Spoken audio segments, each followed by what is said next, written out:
Bismillahirrahmanirrahim.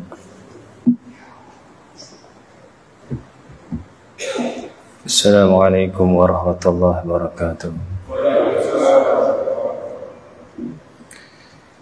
Innal hamdalillah nahmaduhu wa nasta'inuhu wa nastaghfiruh wa nastahdi wa natubu ilayhi wa na'udzu billahi min shururi anfusina wa min sayyiati a'malina. من يهده الله فلا مضل له ومن يضلل فلا هادي له أشهد أن لا إله إلا الله وحده لا شريك له وأشهد أن محمدا عبده ورسوله اللهم صل على محمد وعلى آل محمد كما صليت على إبراهيم وعلى آل إبراهيم اللهم بارك على محمد وعلى آل محمد كما باركت على إبراهيم وعلى آل إبراهيم إنك حميد مجيد. إخواني في الدين أعزني الله وإياكم jamaah Masjid Al-Ihsan yang saya muliakan karena Allah Azza wa Jalla. Segala puji kita panjatkan kepada Allah Azza wa Jalla. Sesungguhnya tidak ada daya dan upaya dari kita semuanya, melainkan semua yang kita kerjakan yaitu dari Allah Azza wa Jalla. La haula anil ma'siyah, kata para ulama. Tidak ada haul yahulu yang menghindarkan kita dari kemaksiatan kecuali Allah Azza wa Jalla. Wala quwwata bi ta'atillah, dan tidak ada kekuatan untuk taat kepada Allah Azza wa Jalla kecuali itu adalah dari Allah Azza wa Jalla. Maka bersyukurlah kita ketika kita masih diberikan itu semuanya. Terlebih ketika kita di sini untuk menuntut ilmu. Ya, terlebih kalau di sini untuk menuntut ilmu. Dan yang pastinya ilmu itu bisa kita kenali, bisa kita tahu bahwasanya ilmu itu masuk ke dalam kita atau tidak. Itu dilihat dari takutnya kita kepada Allah Azza wa Jalla. Karena al-ilmu khasyah, ilmu itu adalah penambah rasa takut. Ketika seseorang semakin lama menuntut ilmu, maka rasa takutnya kepada Allah Azza wa Jalla semakin tipis. Maka sungguh ada yang tidak beres dengan hatinya. Ya normalnya beginilah Pak. Kan hati itu makanannya kan ilmu kita kan. Sebagaimana tubuh kita itu menyantap berbagai macam makanan. Kalau kita makan, katakanlah makan isinya protein, mau baik dari tempe, tahu, telur, ayam, dan lain sebagainya, daging-dagingan. Kemudian kadar protein kita nggak nambah. Kan ada yang salah dengan tubuh kita. Iya enggak? Kita makan protein. Katakanlah kita itu makan daging banyak, ya kan? Tapi ketika dicek, kadar protein kita nggak nambah gitu. Yang salah itu tubuh kita, bukan proteinnya, gitu kan? Artinya apa? Ketika kita menuntut ilmu, kemudian ilmu itu nggak menambah kita, nggak merubah. Yang salah itu hati kita. Ada masalah dengan hati kita. Ya. Karena ilmu itu pasti merubah. Nggak mungkin nggak, Pak. Ilmu yang benar itu pasti merubah. Jangankan ilmu tentang akhirat, ilmu dunia saja itu merubah. Seseorang katakanlah masak, memegang apa jenenge ini Bapak? Buat goreng niku napa jenenge? Susuk. No, sukil. Orang yang pertama kali pegang, pertama kali masak, itu cara pegangnya akan berbeda dengan orang yang sudah 10 tahun masak. Gimana Bapak? Wong macul, pertama kali kesempatan macul, nyangkul, itu akan berbeda dengan orang yang sudah sehari-harinya macul selama 2 tahun, 5 tahun, atau mungkin sudah berpuluh-puluhan tahun. Kenapa bisa demikian? Karena ilmunya masuk. Jadi yang semula pertama kali pengalaman pertama itu dia belum mengenal ilmunya, belum tahu cara nyangkul, belum tahu cara masak, belum tahu cara apa-apa. Ya. Kemudian bertambah ilmunya sehari, 2 hari, seminggu, sebulan, maka itu bertambah. Itu gampang mudahnya ciri mengenalnya seperti itu, Pak. Maka zaman dulu para ulama, Hasan al-Basri itu lam yalbas yura fi takhasyu'ihi, ya, orang yang menuntut ilmu itu enggak menunggu lama, akan terlihat pada fi khusyu'ihi, pada kekhusyukannya. Kemudian apa?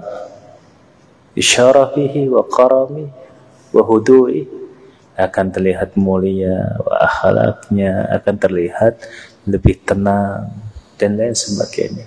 Lam yalbas. Itu.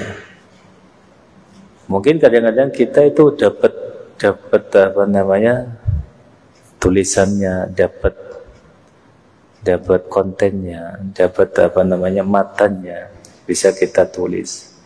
Tapi ilmu itu laisal ilmu bi kasratil riwayah atau bi kasratil dirayah, sama aja. Ilmu itu bukan banyaknya yang kita riwayatkan, yang kita catat, enggak seperti itu. Akan tapi ilmu itu adalah yang menambahkan rasa takut pada kita, rasa takut pada kita. Maka terkadang kita itu enggak mendapatkan keberkahan ilmu karena apa? Karena kita kurang menghargai ilmu. Kurang menghargai ilmu.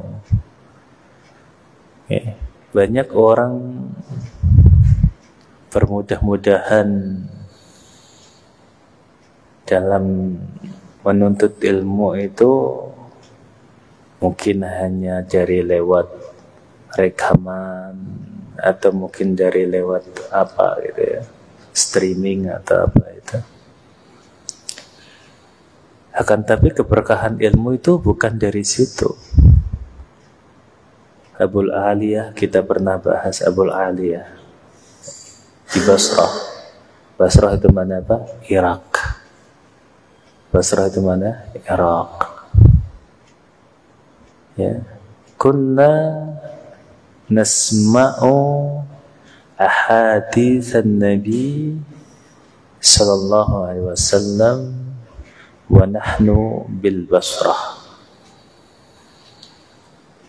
Kami itu ketika mendengar hadis Nabi,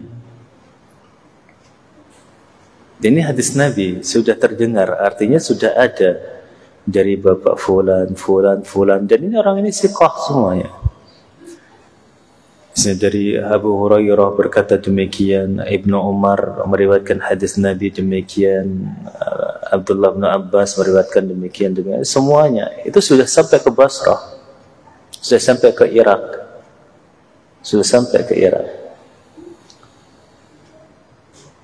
ya, sudah sampai ke Irak. Dan orang yang berbicara itu siqah, artinya memang orang yang terpandang, orang yang memiliki kedisiplinan ilmu yang matang, yang bisa dipertanggungjawabkan. Tapi lan narda hatta narqaba ila al-Madinah fanasma'u min afwahihim. Akan tetapi kami ini para ulama zaman dulu, Pak, lan narda, nggak enak, kita nggak terima, kita nggak bisa leha-leha, kita nggak bisa santai begitu saja. Hatta nasma'a min afwahihim, sampai kami benar-benar mendengar dari lisan-lisan para sahabat itu langsung. Nggak cukup itu lewat itu, Pak. Nggak cukup. Makanya mereka berkah ilmunya. Bukan hanya cuma antar kampung, enggak, Pak. Yang paling berapa kilometer gitu kan. Dari Basrah ke Madinah, dari Basrah ke Madinah, dari Irak ke Madinah. Enggak kayak sekarang, dari satu kota ke kota lainnya banyak kendaraan, naik kereta, bis, sepeda, motor, mobil, dan lain sebagainya. Bagi yang memiliki harta, mereka bisa naik onta, kuda, keledai, dan lain sebagainya. Tapi tidak jarang dari mereka yang berjalan kaki, Pak. Berjalan kaki. Kadang-kadang untuk satu hadis itu, dia nyari jawaban namanya satu hadis. Itu berjalan itu kadang-kadang sampai sebulan satu hadis berjalan. Ya, berjalan untuk meriwayatkan satu hadis. Sebulan, Pak, jalan kaki. Maka ilmunya berkah sampai saat ini bisa kita nikmati. Hadis-hadis yang diriwayatkannya bisa kita nikmati. Itu namanya dia menghargai ilmu. Ya. Kalau kita kan enggak, kita sekarang itu kadang-kadang sudah mudah itu luar biasa, kemudahan itu luar biasa, Pak.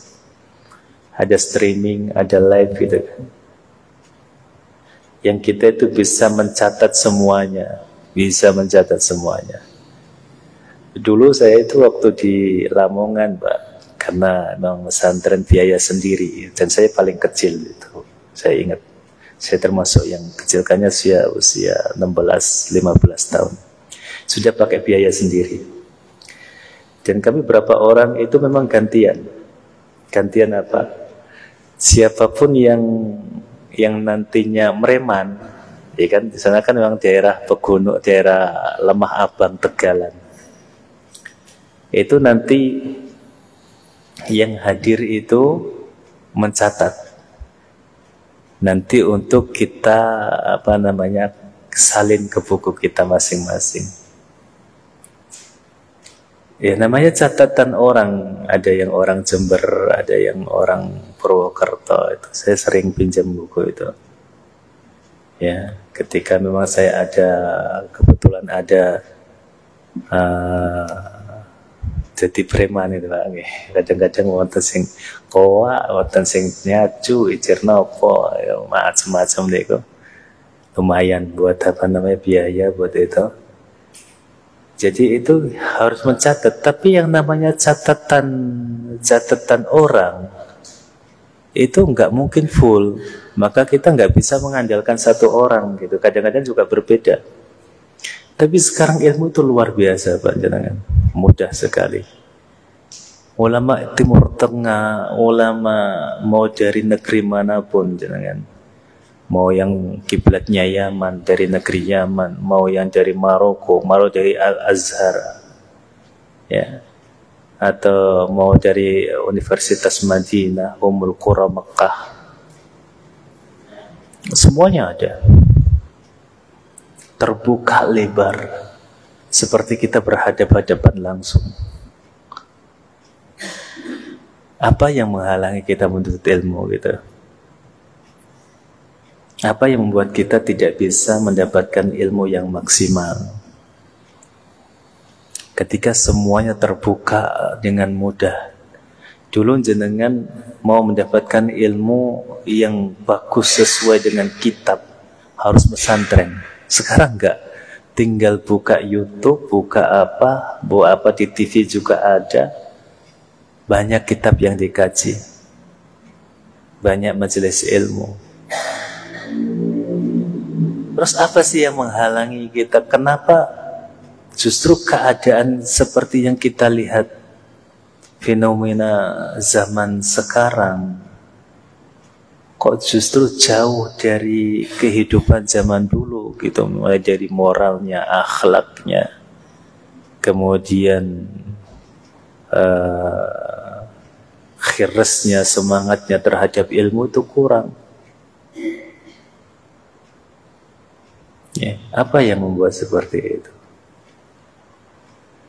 Sehingga ya ilmu itu nggak berkah, ilmu itu nggak berkah. Karena kita kurang menghargai ilmu. Ya karena al-jaza' min jinsil amal, al-jaza' min jinsil amal. Engkau nggak menghargai ilmu, maka ilmu pun nggak akan menghargai kita. Tapi ketika engkau menghargai ilmu, ilmu engkau agung-agungkan. Yang namanya menghargai itu apa sih, Pak? Menghargai, merasa banyak ilmu itu lebih baik daripada kita. Kita rela ngantri, kita rela berdesak-desakan, kita rela menunggu untuk ilmu. Kayak jenengan ketika misalnya ada artis gitu kan, ada artis yang jenengan merasa itu, katakanlah misalnya orang-orang ada artis itu katakanlah artis favoritnya gitu kan, karena dia merasa itu idola, maka dia akan rela menuju ke sana desak-desakan, menuju ke sana dengan biaya, menuju ke sana dengan apa saja itu rela. Makanya Rasulullah bersabda, mahmuman la yashba'an. Ada dua perkara yang, atau dua manusia yang tidak pernah tidak merasa puas. Talibul ilm wa talibud dunya, kata Rasulullah SAW. Penuntut ilmu dan penuntut dunia. Penuntut ilmu sejati itu nggak akan pernah merasa puas dengan ilmunya, nggak akan pernah merasa puas. Rasulullah menyamakan penuntut ilmu dengan pencari dunia. Jenengan pernah nggak melihat orang yang suka dengan dunia merasa puas dengan dunianya? Orang ini sudah memang suka banget dengan dunia, Pak, ya. Kemudian merasa puas dengan dunianya gitu, nggak pernah, Pak. Orang itu kalau sudah masuk ke area bisnis, semakin masuk bukan semakin puas, tapi semakin apa? Semakin kurang, semakin kurang, semakin kurang, semakin kurang. Itu harusnya sama dengan penuntut ilmu, penikmat ilmu, pecinta ilmu, harusnya sama. Nggak cukup itu di situ. Makanya Abu Aliyah mengatakan, lan nardo, kami itu nggak rela, kami itu nggak cukup gitu hanya dengan mendengar dari lisan itu gitu, sementara kita bisa ke sana, itu nggak cukup. Seperti katakanlah jenengan misalnya katakanlah misalnya ada pertandingan Indonesia lawan Australia digelar di Stadion Lokajaya misalnya. Ini sudah ada live di TV masing-masing sudah ada. Tapi karena jenengan itu fansnya Indonesia, fans berat Indonesia, itu nggak akan rela di depan TV, pengen merasakan apa? Atmosfernya, di mana di stadion suara bergemuruh ketika ngegolin kemudian bersorak, ketika lawan sedang menggiring bola, mengolok itu yang mereka rasakan. Syaratnya sama, di TV itu sama, tapi nggak merasakan atmosfernya apa? Stadion. Nah, itu yang dirasakan ulama-ulama zaman dulu. Oke, ilmunya sama, yang kami dengar sama, live streaming iya sama gitu kan. Tapi kami nggak merasakan aura-aura berkumpul dengan orang-orang yang mencoba ikhlas, orang-orang yang mencoba mendekatkan diri kepada Allah, orang-orang yang mencoba taubat, orang-orang yang mencoba hijrah, orang-orang yang dinaungin malaikat, orang-orang yang tarahum bainahum, orang-orang yang malaikat menaunginya. Itu beda rasanya. Jenengan nonton streaming di rumah daripada di masjid hadir, itu beda rasanya. Karena apa? Yang berkahnya itu hadir di majelis ilmunya, bukan hanya ilmunya. Humul qaum la yaski ma'hum jalisuhum atau la yaski bihim jalisuhum. Mereka adalah kumpulan orang-orang yang siapapun bersama mereka tidak akan merasakan celaka. Auranya itu beda. Hadir di majelis ilmu dengan menyimak rekaman itu beda. Dan kita sudah rasakan. Kita mencatat. Oke lah, catatannya sama. Tapi itu enggak seperti, enggak kayak dengan hadir di depannya, kemudian mengikuti setiap gerak-geriknya. Imam Ahmad bin Hanbal, setiap majelis ilmu tak kurang 1.000 orang yang hadir, Pak. Gak kurang 1.000 orang yang hadir. Yang mencatat itu paling seperempatnya yang mencatat itu. Yang lainnya apa? Yang lainnya fokus melihat bagaimana gerak-gerik Imam Ahmad, bagaimana akhlaknya, bagaimana dia cara menyampaikannya, bagaimana ketika ditanya hal-hal yang membuat dia marah, bagaimana akhlaknya. Yang fokus mencatat itu hanya beberapa persen saja. Karena hadir di majelis ilmu itu beda. Ya, hadir majelis ilmu itu beda.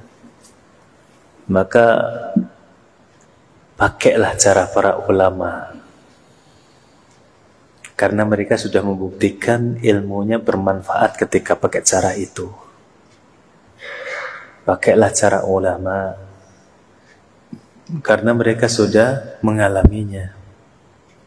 Kalau jenengan kalau kita boleh taklid ya Pak, kalau kita boleh taklid itu, taklidlah kepada yang sudah membuktikan, yang sudah meninggal, yang sudah selamat dari fitnah. Kalau jenengan taklid kepada yang hidup itu keliru, Pak. Manusia itu banyak salahnya. Terkadang hari ini ngomong A, besok itu punya ilmu yang menguatkan dia berpendapat B. Itu wajar. Justru kalau dia tahu ada ilmu yang lebih benar, katakanlah yang lebih benar B, dia malah tetap kekeh, nggak mau berubah di A. Nah itu yang keliru malahan. Ya, gitu loh. Jadi ketika jenengan taklid pada yang masih hidup itu keliru, Pak. Kalau saya katakan keliru. Kalau jenengan kita dibolehkan taklid ya, jenengan taklid pada para sahabat, taklid pada para tabi'in, taklid pada itu nggak masalah. Karena apa? Kita awam. Kalau nggak taklid mau apa lagi gitu? Ya. Kalau nggak taklid kita mau apa lagi? Jenengan bisa menyimpulkan hadis sendiri? Enggak. Bisa mengambil kesimpulan fikih sendiri? Enggak juga. Ngerti ilmu nahwu? Enggak. Sharaf? Enggak. Balaghah? Enggak. Usul fikih? Enggak. Okay. Tentang asbabun nuzul? Enggak. Asbabul wurud? Enggak. Kalau enggak taklid mau apa gitu loh. itu awam semuanya. Kalau kita nggak taklid pada ulama, mau apa gitu?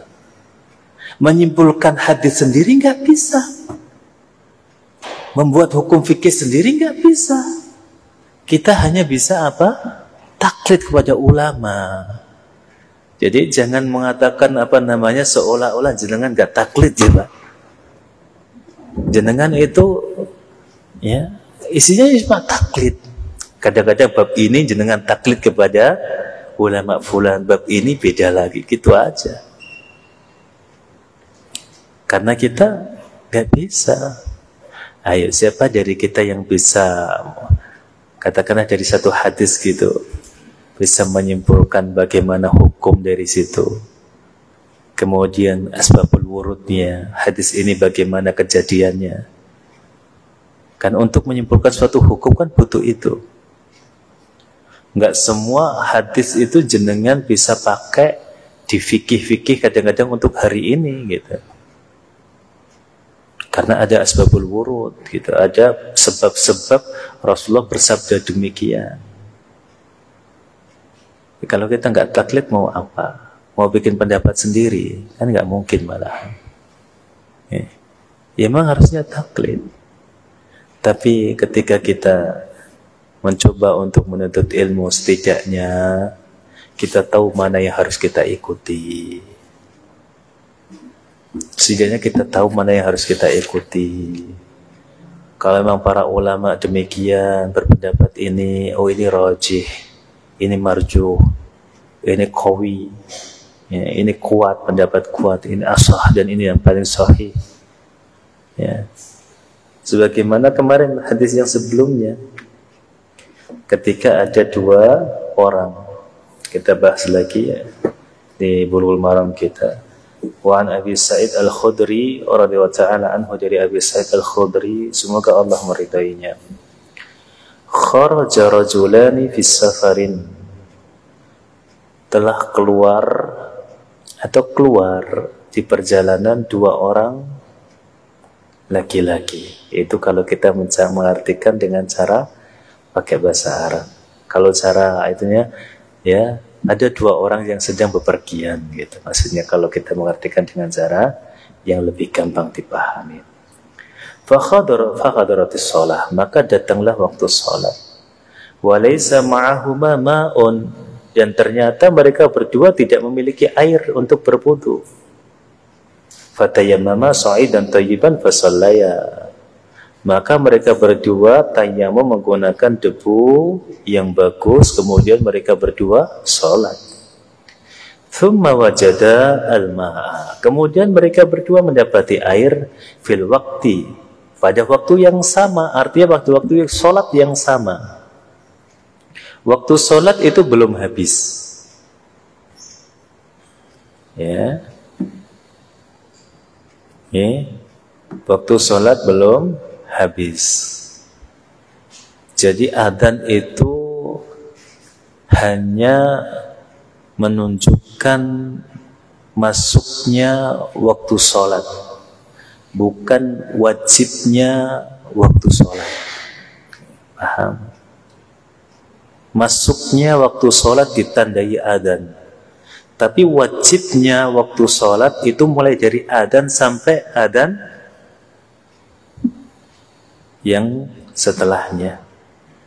Sebelum adzan, maka itu masih waktu wajib untuk sholat. Jangan ngomong, waktunya saya kan harusnya tadi adzan. Enggak, masih tetap wajib sholat.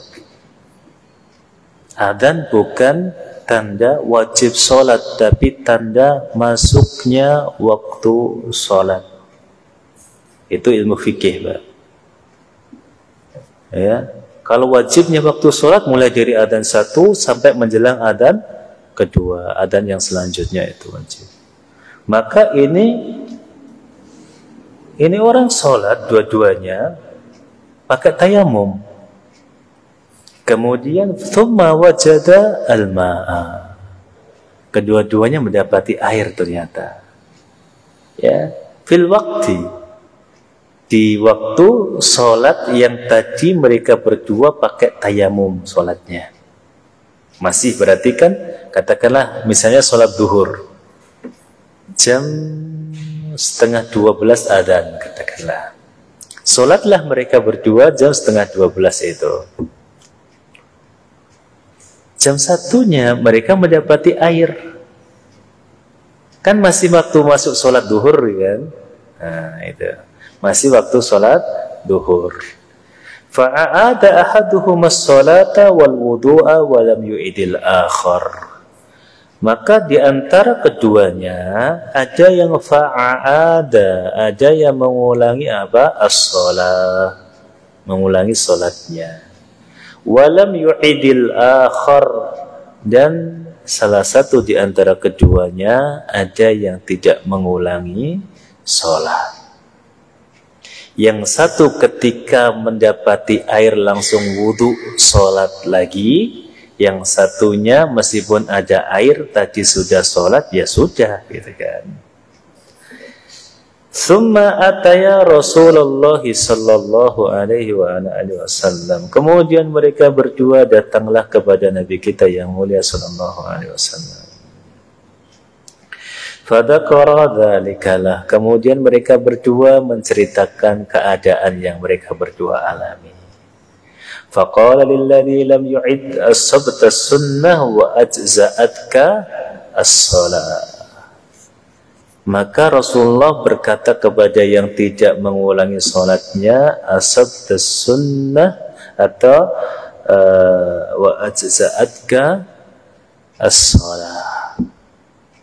Engkau sudah sesuai dengan sunnah dan salatmu sudah cukup. Salatmu sudah cukup. Artinya nggak mengulangi, itu sudah benar, sudah sesuai sunnah. Dan lihat Nabi kita yang mulia untuk perkara yang menyelisihi sunnahnya. Yang tadinya yang pertama kan sudah sesuai dengan sunnah. Ini yang mendapat rekomendasi Nabi itu yang pertama ini. Qad asabta sunnah wa ajza'atka shalah. Engkau sudah sesuai sunnah, salatmu sudah cukup. Untuk yang tidak mengulangi salatnya. Untuk yang kedua yang mengulangi, ini yang menyelisih sunnah. Kalau yang satunya dikatakan sesuai sunnah, berarti yang lainnya apa? Menyelisih. Karena sunnah itu wahidah. Rasulullah itu ketika memakai kul hadis sabili gitu. Semua pakai apa? Pakai satu baru. Sementara yang lainnya itu pakai jamak. Ketika mengatakan ada sirati mustaqiman, Allah itu pakai satu. Lupa apa? Mufrad, sirat. Siratal mustaqim satu. Sabili satu. Mufrad. Karena emang jalan yang sesuai dengan sunnah, jalan yang Allah inginkan itu sebenarnya cuma satu. Sementara yang lainnya, turuk, subul, jalan-jalan yang lainnya itu nggak sesuai sunnah. Gitu. Yang sesuai itu cuma satu, nggak ada yang lain. Bahkan iftiraqul ummah illa wahidah kan, kecuali satu saja kan. Hadis iftiraqul ummah kulluha finnar illa wahidah, semuanya diancam neraka kecuali satu. Ya. Artinya jalan Nabi itu satu. Ketika yang satu sesuai sunnah, maka yang lainnya mukhalifus sunnah atau khalifus sunnah. Akan tapi Nabi itu bukan sosok yang seperti kita, yang pandai menghujat gitu. Nabi lisannya sangat terjaga dari menghujat. Kalau kita kan enggak. Perkara yang masih khilaf dipakai qat'i, dipakai tolak ukur wala dan barok. Kepada siapa kita harus kasih sayang, kepada siapa kita harus bermusuhan, dengan perkara khilafiyah. Aneh bagi kita itu. Perkara yang masih diperselisihkan ulama, kita pakai benang merah untuk membedakan ini benar, ini salah gitu loh. Ya Allah, luar biasa kita. Kadang-kadang gini, bukan kita meremehkan seperti isbat. Khilaf atau tidak? Khilaf atau tidak? Jenengan tanya, khilaf apa enggak? Atau enggak? Atau semua sudah sempurna? Ijma' para ulama? Khilafiyah. Bahkan mayoritas ulama mengatakan hukumnya kalau tidak pakai khuyala, maka enggak masalah.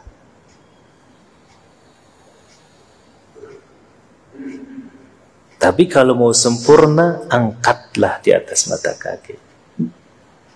Tapi berapa dari kita yang menjadikan itu seperti apa? Seperti garis yang harus membedakan mana yang benar, mana yang salah, mana yang harus kita dukung, mana yang harus kita lempar, mana yang harus kita rangkul, mana yang harus kita buang, mana yang harus, dengan hanya gitu. Perkara khilafiyah. Oke, jenengan menguatkan itu. Tapi apakah tidak ada para ulama yang menguatkan yang itunya? Ada. Loh, apakah mereka tidak tahu hadis itu? Tahu. Tapi kenapa pakai hadis itu? Apakah mereka tidak mengetahui ma asfala minal ka'bain fa finnar? Apa-apa yang di bawah mata kaki maka semua neraka? Apakah mereka enggak tahu? Tahu. Hadis masyhur, Pak. Tapi mereka mempertimbangkan hadis yang lainnya, hadis-hadis yang lainnya, sehinggalah muncul istimbat suatu dalil, pengambilan dalil dari ini, sehingga berbantah-bantahan, terjadilah khilafiyah. Oke, jenengan menguatkan satu pendapat, pakai, tapi jangan jadikan itu tolak ukur gitu loh. Sehingga ketika itu jenengan sudah kayak melihat orang kafir gitu. Kadang-kadang jenengan sama orang kafir saja enggak, masih Pak, sama orang Cina kok gitu kan, apalagi kalau jenengan beli tempatnya. Ini sama sesama muslim enggak gitu. Ya. Ketika jenengan beli misalnya di itu yang jualnya cici-cici atau koko-koko gitu kan, kok ci gitu. Tanya juga berapa ci ini gitu dengan itu. Kadang-kadang bisa seperti itu. Tapi kadang-kadang hanya dengan perbedaan yang seperti itu membuat kita apa? Seperti ini musuh, ini teman, ini itu. Kerdil Pak jenengan itu, kerdil sekali. Ya. Ketika jenengan memilih pendapat yang kuat, alhamdulillah.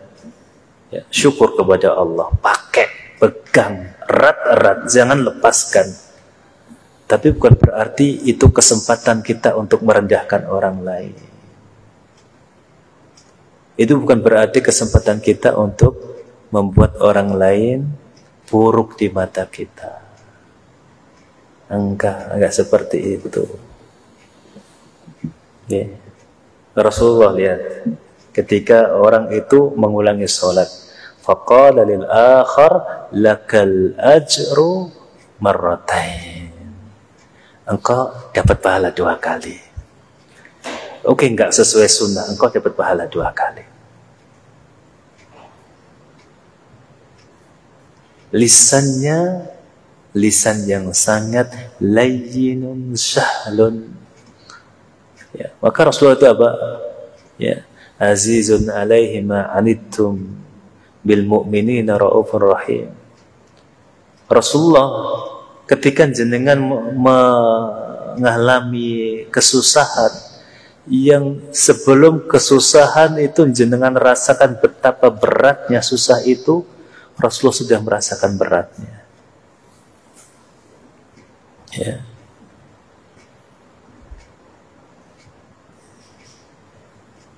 Ketika suatu hari Rasulullah Ummul Mukminin Aisyah radhiyallahu taala anha itu melihat Rasulullah itu wajahnya berseri-seri.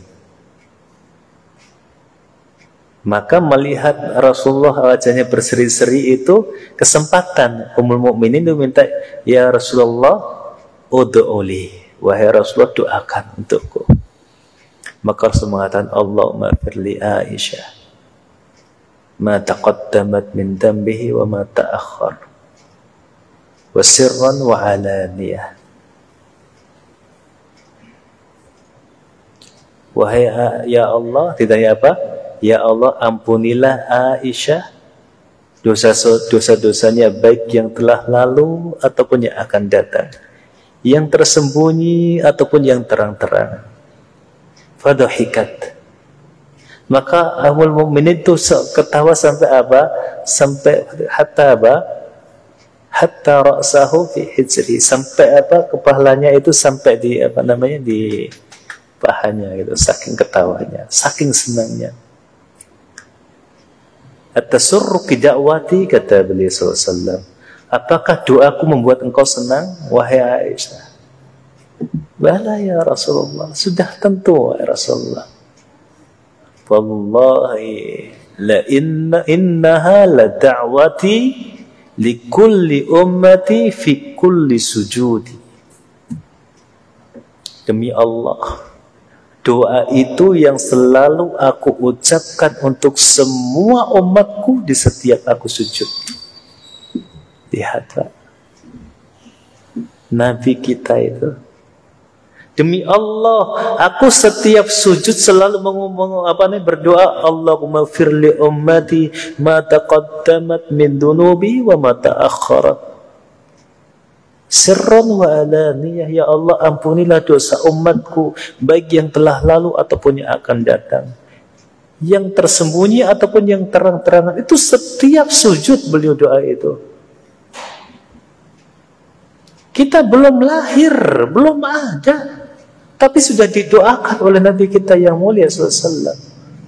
Nabi itu sampai apa? Bersumpah, wallahi innaha la da'wati, sungguhnya itu adalah doaku setiap aku sujud untuk semua umatku.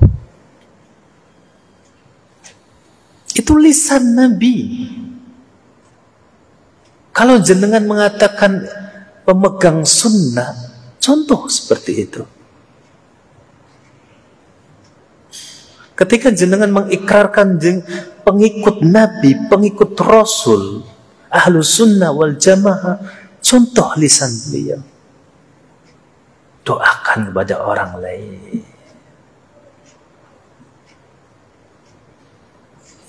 Basahi lisan kita dengan pujian untuk orang lain. Pujian bi dhahril ghaib. Pujian-pujian yang tanpa sepengetahuannya. Bukan sengaja muji di depannya biar mendapatkan keuntungan. Ya. Itu. Ini sunnahnya. Ini sunnah Nabi. Kalau jenengan mengaku pengikut sunnah Nabi, jangan kotori lisan kita dengan mencaci, menghardik, menghukumi yang terkadang itu masalah masih menjadi perselisihan para ulama. Tapi lisan-lisan kotor kita, ucapan-ucapan sudah keluar terlanjur kotor gitu. Oke lah, mungkin orang tidak sejalan dengan kita, tapi ketika orang itu melihat kita menyampaikan dakwah kita, menyampaikan dalil kita, mereka tidak akan terluka. Mereka akan memahami, oh ini memang khilafiyah, dan saudara kita menguatkan yang itu. Ya.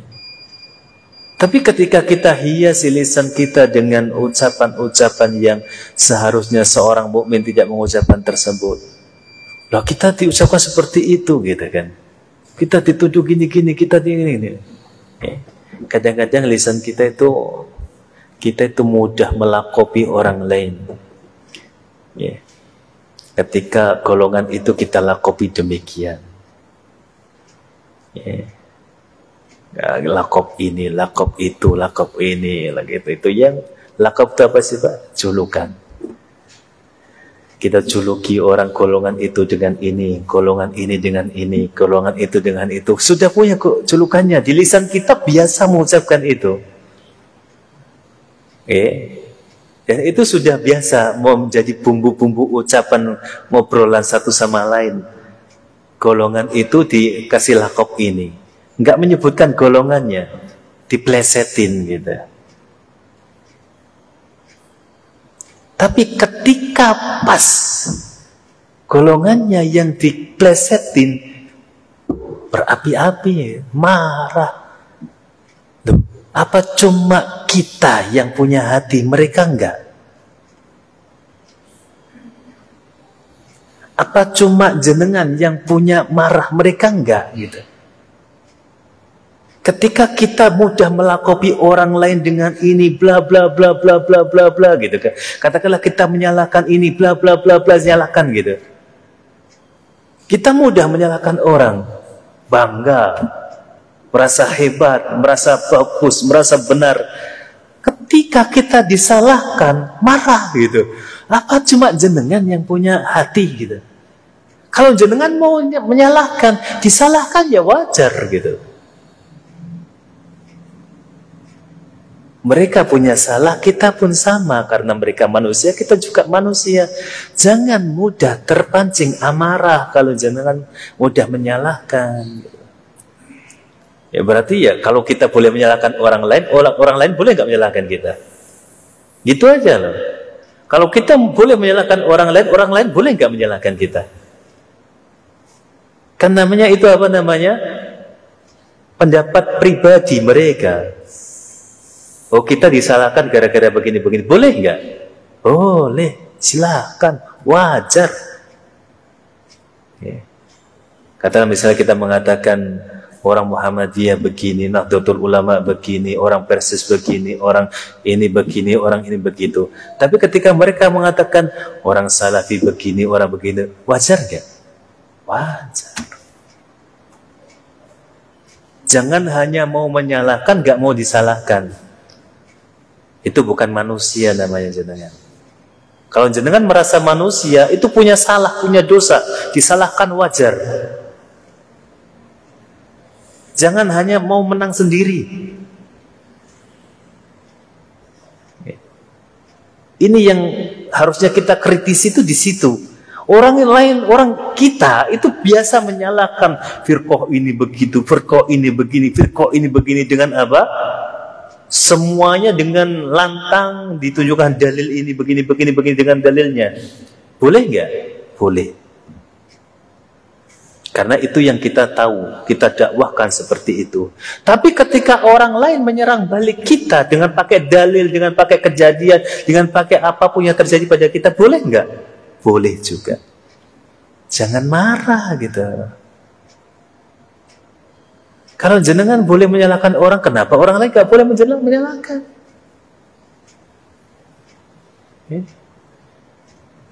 Harus punya sikap yang seperti itu.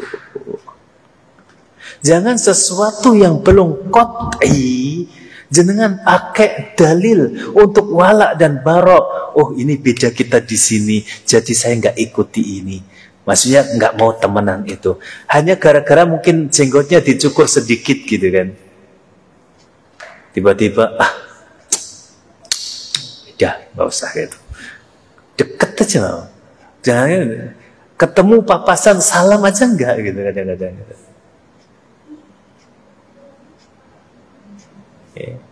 Padahal apa? Di sana memangkas jenggot sekalipun itu pendapat yang marjuh, itu banyak ulama yang berpendapat boleh sebatas apa? Selebihan dari apa? Genggaman tangan.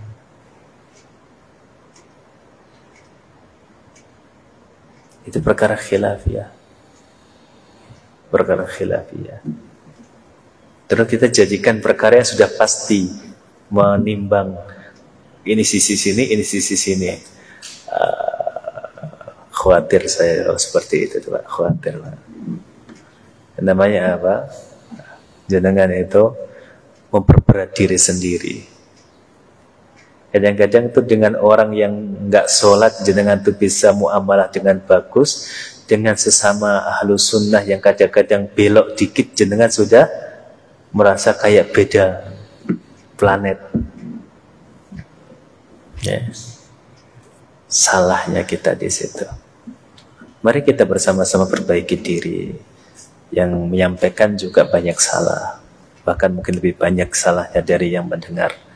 Ya, maka kita semua introspeksi diri, kita kembali kepada tatanan ilmu yang sebagaimana Rasulullah SAW ajarkan kepada kita, dan semoga ilmu yang kita dapatkan bermanfaat. Subhanakallah bihamdika asyhadu an la ilaha illa anta astaghfiruka wa atubu ilaik. Assalamualaikum warahmatullahi wabarakatuh.